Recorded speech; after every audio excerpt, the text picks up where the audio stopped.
Hello, I'm Ron Miscavige, and this is another life lesson. So let's get right into it.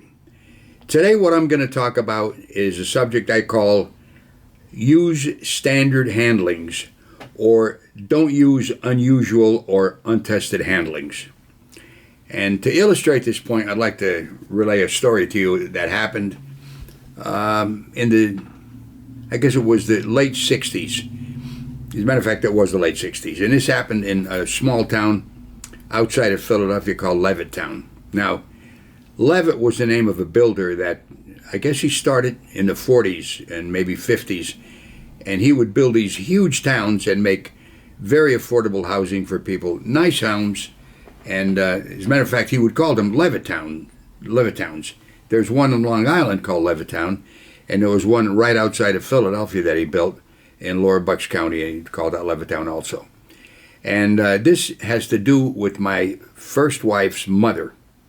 In other words, my mother-in-law, which very, very good lady. She was very frugal, very industrious. She was a good cook.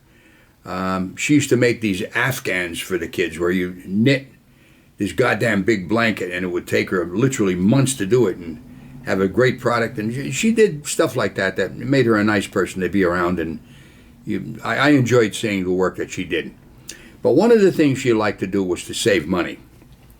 And she came up with this bright idea, and I say bright idea now, but you'll hear how the story ended and how it unfolds.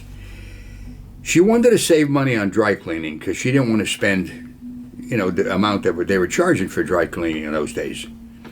So in their house, which was a Cape Cod, very cute little house, 3-bedroom, like 2-bathroom, very efficient house. But one of the problems was they didn't really have a laundry room. They had like a closet where they had the washer and dryer. So they had an addition built onto the side of the house that had the washer, the dryer, a place to iron clothes, another place to fold clothes. It was very efficient. So her idea was this. She bought dry cleaning fluid and filled the washer up with the dry cleaning fluid. She figured she'd just put clothes in and wash them in the dry cleaning fluid, and it'd be the same thing as taking them to a dry cleaner. So she thought. So she put the clothes in with the thing filled with the dry cleaning fluid and turned on the washer.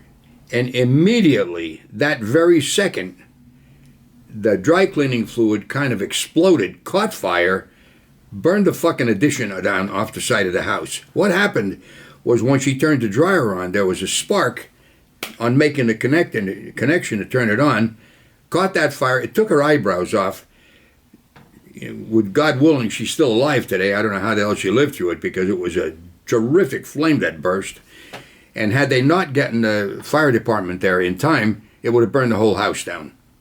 Now, I'm not laughing. It's not funny, but that was her bright idea. Now, look at this. That is what I call a non-standard handling.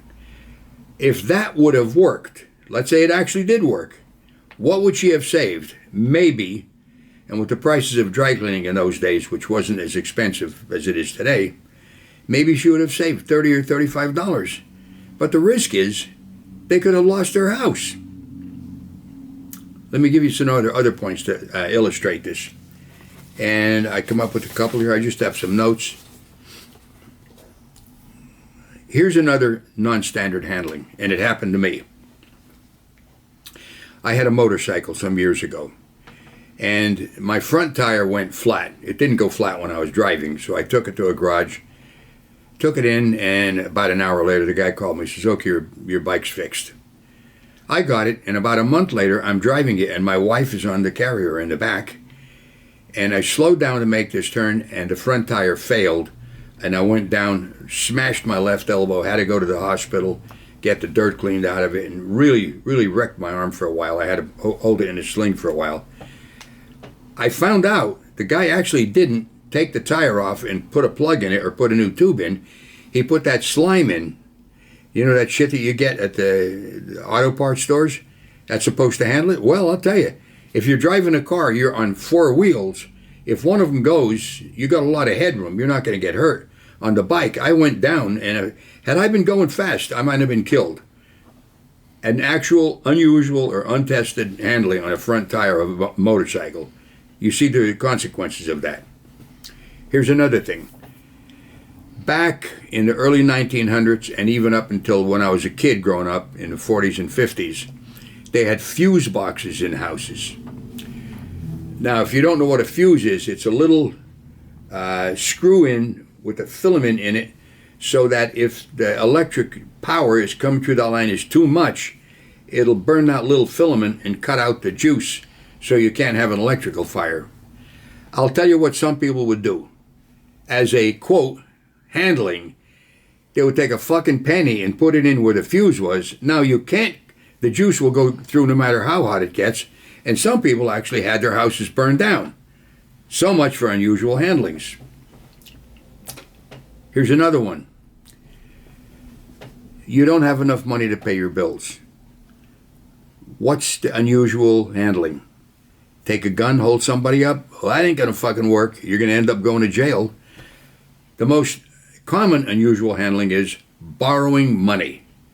That never works. Listen, what's the standard handling?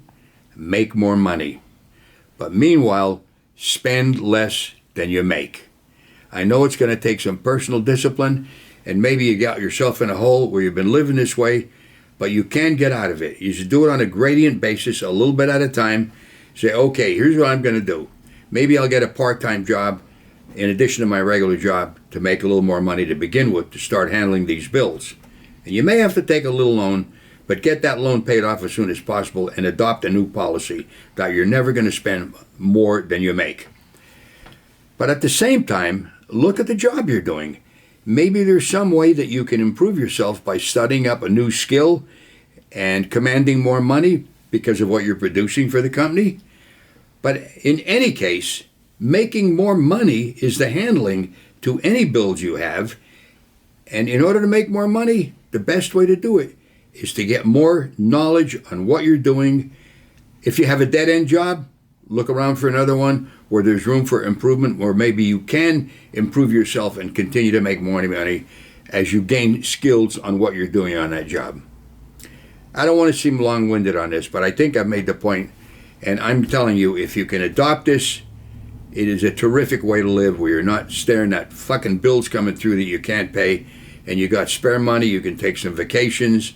You can go maybe to a nice restaurant every once in a while or buy yourself some treat. And the whole thing is, do the standard handling. Don't go with untested, unusual handlings. And the main handling is become more industrious, become more knowledgeable, become more skillful at what you do, and make more money than you're spending. Enjoy that. And that's my lesson for today. I think I made the point, so I'm going to shut up at this point. And I'd like to tell you, I'm very thankful that you come and listen to these programs, because I do wish the best for you. And if you can get other people to watch these and maybe gain some knowledge and improve their lives, I would appreciate it very much. Now, if you want to help out in what I do, you can become a patron. If you go to my website, therealronmiscavige.com, you can find out how to become a patron. You can also find out other things that I do. I'm a writer. I've written some humorous books. I've written a serious one called Ruthless. I interview other people. And I welcome you to join up and get other people to subscribe and watch this program. But anyway, that's my talk for today. And I wish you the best. And I hope you have a very successful life. And look at the other life lessons and just start thinking with these things, because I guarantee you these are things that are hard won. They're from my own experience. I know they work. I didn't read about them in a book someplace, so I'm passing on to you from my own experience, and I wish you the best of luck. So, until the next life lesson, I am Ron Miscavige, and I'll see you later. Bye-bye for now.